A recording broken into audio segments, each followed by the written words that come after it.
Afortunados que somos al vivir en esta época. El primer momento en la historia humana en que realmente estamos visitando otros mundos y emprendiendo un reconocimiento profundo del cosmos. Pero si hubiéramos nacido en una época remota, no importa cuán grande podía haber sido nuestra dedicación, no podríamos haber entendido lo que eran las estrellas y los planetas.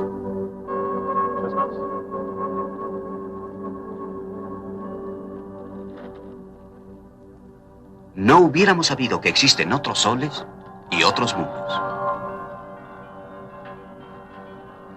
Este es uno de los grandes secretos arrebatados a la naturaleza a través de millones de años de paciente observación y pensamiento valeroso. Los seres humanos siempre han hecho preguntas acerca de las estrellas. Esto es tan natural como respirar. Pero imaginemos las épocas antes de que la ciencia encontrara las soluciones. Imaginemos, por ejemplo, lo que esta reflexión significaba hace cientos de miles de años, en la era del descubrimiento del fuego. Éramos tan inteligentes y tan curiosos como lo somos ahora. A veces pienso que entonces había personas que pensaban así. Somos cazadores errantes. El fuego nos da calor. Su luz rompe la oscuridad y sirve para ahuyentar a los animales hambrientos. Cerca de la fogata, cuando la oscuridad está en torno, podemos vernos y hablar. Cuidamos de la flama y la flama cuida de nosotros. Los astros no están cerca de nosotros. Si trepamos a un monte o a un árbol, no nos acercamos más. Brillan con una extraña, blanca y fría luz lejana. Miles de ellos por todo el cielo, pero solo de noche. Me pregunto qué serán. Una noche pensé que los astros eran flamas. Dan un poco de luz en la noche como lo hace el fuego. Tal vez los astros son fogatas que otros nómadas encienden durante la noche. Los astros dan una luz mucho más pequeña que las fogatas, así que deben estar muy lejos. Me pregunto si nuestras fogatas parecen estrellas a la gente del cielo.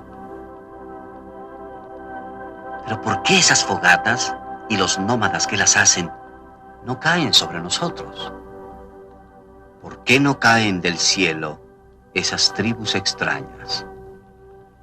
Esos seres en el cielo deben tener grandes poderes.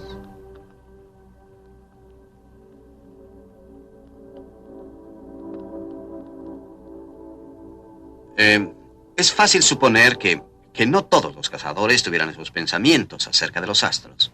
Pero sabemos por comunidades de cazadores contemporáneos que a veces surgen ideas fantásticas e imaginativas. Los nómadas Kung, habitantes del desierto Kalahari en la República Botsuana, tienen una explicación de la Vía Láctea. En su latitud, con frecuencia es visible. Y le llaman el espinazo de la noche. Ellos creen que es lo que sostiene el cielo. Creen que si no fuera por la Vía Láctea, pedazos de cielo se estrellarían en nuestras cabezas. Así que la Vía Láctea, según ellos, tiene un valor práctico. Es el espinazo de la noche. Más tarde, metáforas de fogatas, espinazos o quizá agujeros a través de los cuales podían verse las flamas, fueron reemplazadas en las comunidades humanas por otra idea. Los seres poderosos del cielo se convirtieron en dioses y se les dieron nombres, parentescos y responsabilidades especiales por los servicios cósmicos que se esperaba debían cumplir. Existía un dios para cada interés humano. Los dioses ordenaban la naturaleza. Nada ocurría sin la intervención directa de algún dios. Si los dioses estaban felices, había abundante alimento y los seres humanos eran felices. Pero si algo disgustaba a los dioses, y se disgustaban fácilmente, las consecuencias eran catastróficas. Sequías, diluvios, tormentas, guerras, terremotos, erupciones volcánicas, epidemias. Los dioses debían ser aplacados. Y así surgió una pléyade de sacerdotes para apaciguar a los dioses. Pero, como los dioses eran caprichosos, no se tenía seguridad de lo que harían. La naturaleza era un misterio. Era difícil entender el mundo. Nuestros antepasados remotos tanteaban en la oscuridad para darle sentido a lo que les rodeaba. Impotentes ante la naturaleza, inventaron ritos y mitos. Algunos crueles y desesperados, otros, en cambio, benignos y fantasiosos. Los antiguos griegos explicaban esa banda difusa de luz en el cielo nocturno como la leche de la diosa Hera, rociada de su seno a través de los cielos. Nosotros aún la llamamos la Vía Láctea.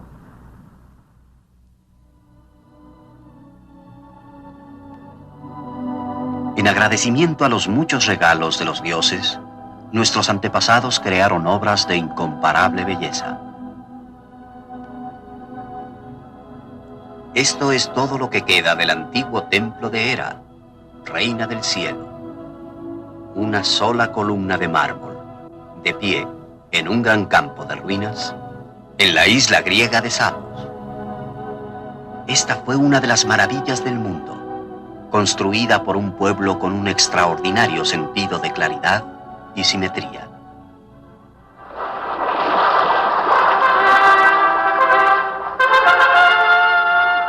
Aquella abigarrada multitud que asistía a este templo fue también, sin saberlo, arquitecto de un puente entre su mundo y el nuestro.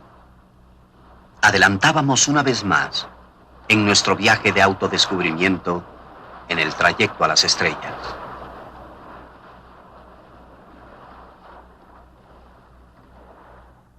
Aquí, hace 25 siglos, en la isla de Samos y en otras colonias griegas que habían crecido en el activo mar Egeo, hubo un glorioso despertar. De pronto hubo personas que creían que todo se componía de átomos y que los seres humanos, así como los animales, habían evolucionado de formas más elementales. Que las enfermedades no eran causadas por demonios o dioses, que la Tierra era un planeta que giraba alrededor de un sol que estaba muy lejano.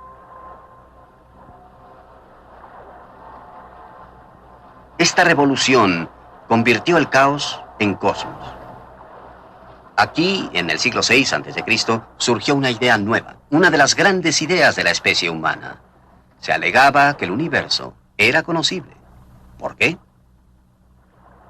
Porque existe cierto orden, ciertas regularidades en la naturaleza que permiten descubrir sus secretos. La naturaleza no es indescifrable. Hay reglas y normas que hasta la naturaleza misma debe obedecer.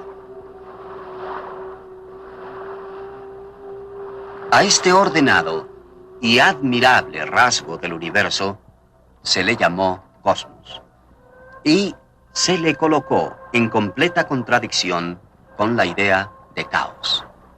Este fue el primer conflicto que conocemos entre ciencia y misticismo, entre la naturaleza y los dioses.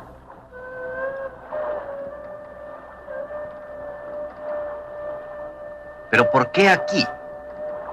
¿Por qué en estas remotas islas y ensenadas en el Mediterráneo oriental? ¿Por qué no en las grandes ciudades de la India o Egipto? ¿O en Babilonia, China o Mesoamérica? Porque todas se encontraban en el centro de antiguos imperios, con costumbres antiguas y hostilidad a nuevas ideas. Pero aquí en Jonia había una cantidad de islas recién colonizadas y ciudades-estados. El aislamiento, aún siendo incompleto, promueve la diversidad. Ninguna concentración de poder podía imponer conformidad, así que fue posible la investigación libre. Estaban más allá de las fronteras de los imperios. Así que los mercaderes, los turistas, los marinos de África, Asia y Europa se reunían en los puertos jónicos para intercambiar mercancías, historias e ideas.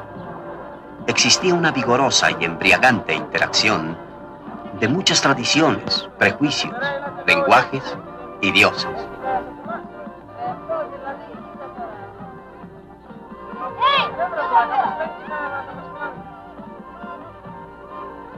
Estos pueblos estaban dispuestos a experimentar. Una vez que se empiezan a cuestionar rituales y prácticas largamente establecidos, encontramos que una pregunta conlleva a otra.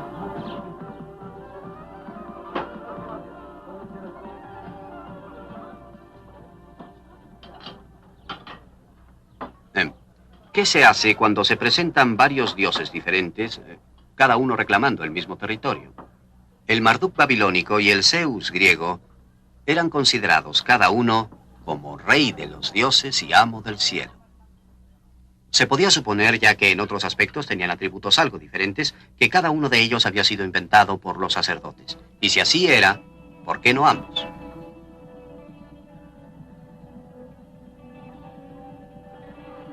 Y así fue como surgió la gran idea. Comprender que podía haber formas de conocer el mundo sin recurrir a los dioses. Que podían existir ciertos principios, fuerzas, leyes de la naturaleza a través de las cuales el mundo podía entenderse sin atribuir la caída de cada gorrión a la intervención directa de Zeus. Este es el lugar preciso donde nació la ciencia. Y por eso estamos aquí.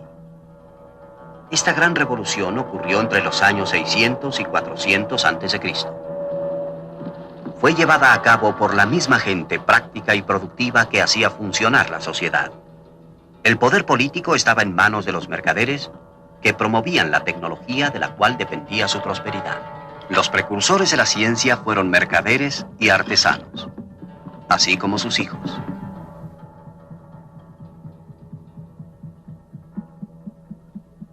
El primer científico jónico se llamó Tales y nació precisamente allí, cruzando este estrecho, en la ciudad de Mileto. Había viajado por Egipto y era versado en la sabiduría babilónica.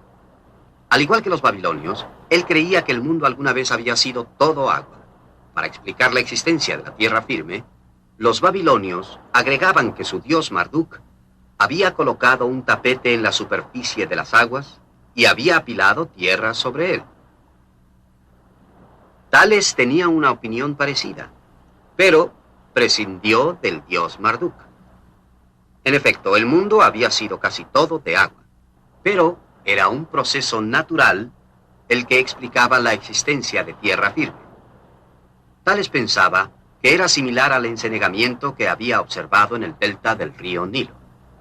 El que sus conclusiones fueran correctas o equivocadas no es lo importante, sino su enfoque. El mundo no fue hecho por dioses, sino como resultado de fuerzas materiales interactuando en la naturaleza.